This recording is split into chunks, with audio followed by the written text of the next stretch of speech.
Look, I was just here for tickled Nataros. But man, instead I started asking myself, am I having fun or am I just depressed? And all because I started playing Azur Lane.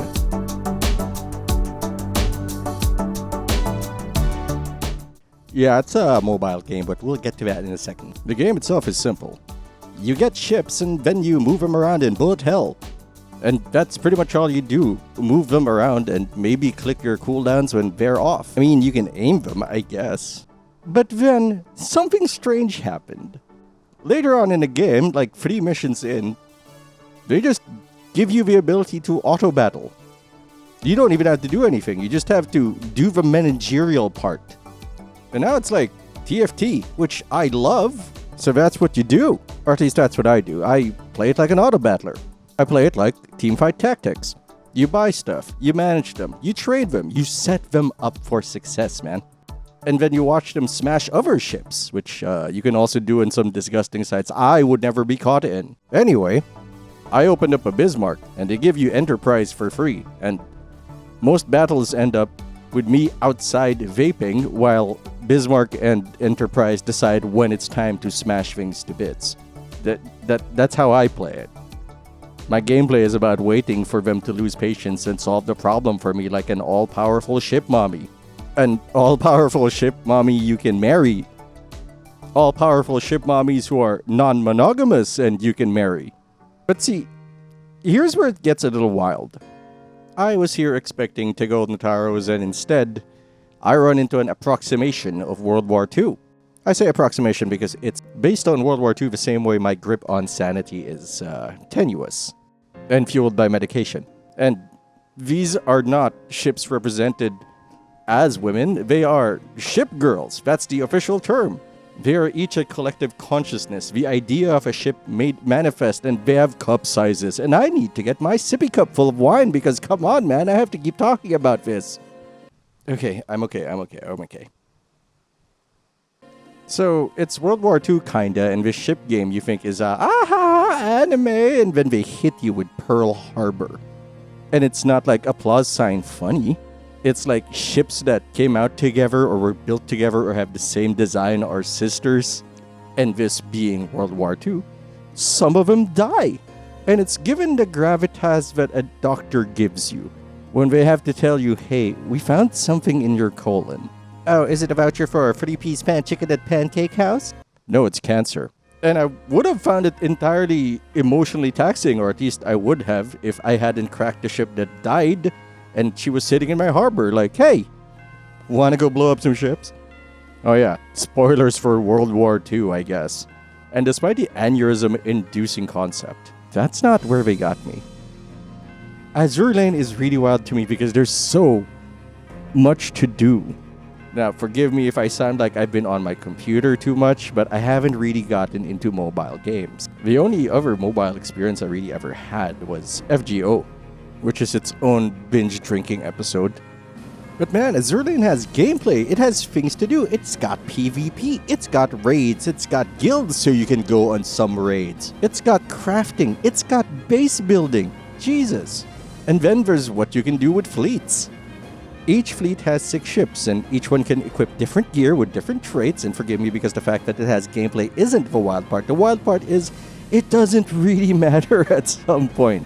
It's got so many in-depth systems, a rock, paper, scissors systems, that from what I can gather is actually pretty thought through.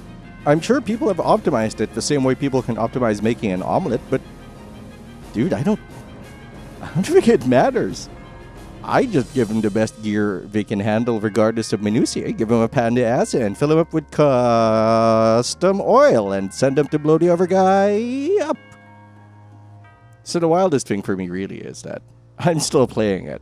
And that's how we got here. Whether I'm playing it because I like the game or if I'm just depressed. Did I mention that there's an axis in this game? Like a literal axis in reference to the axis of evil. And since the Kriegsmarine are in this game, other things are also in this game. I think it's becoming a real question for a lot of people, and at the very least me, and maybe you. Games used to be about fun. At least they were for me. I was so sure that I was having fun before. Now I don't know why I play some games. I don't know why I keep logging into some games. Perhaps it is the fall of an industry that I love. Well, not a fall, but a direction that the industry I love is taking. So many games have become traps. And I understand that that's not all games. There are indie games, not ones that are basically live service, where the goal is still to provide you with a positive experience without the trap of also getting as much money from you.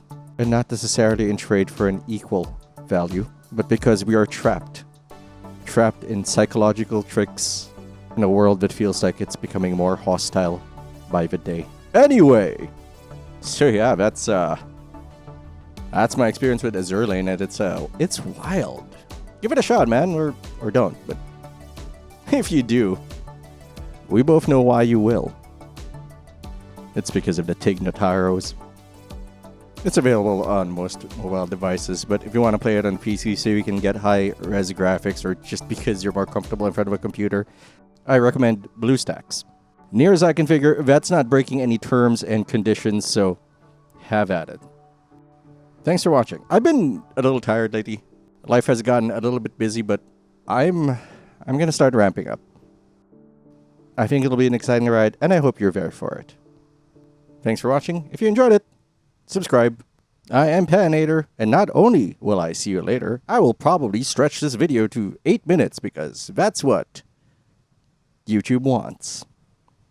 よし、努力の成果を試す時です。当たれ。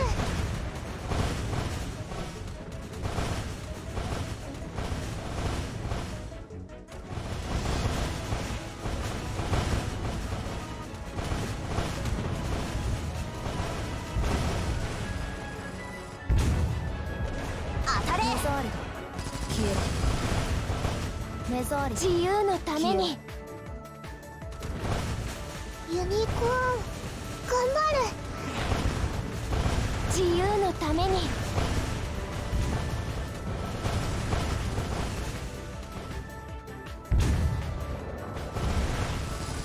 メゾール、消えろ。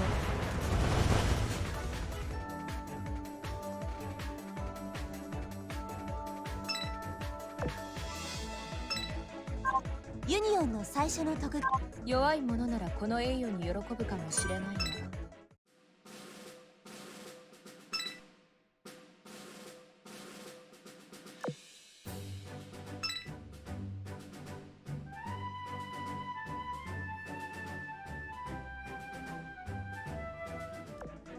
よし、努力の成果を試す時です。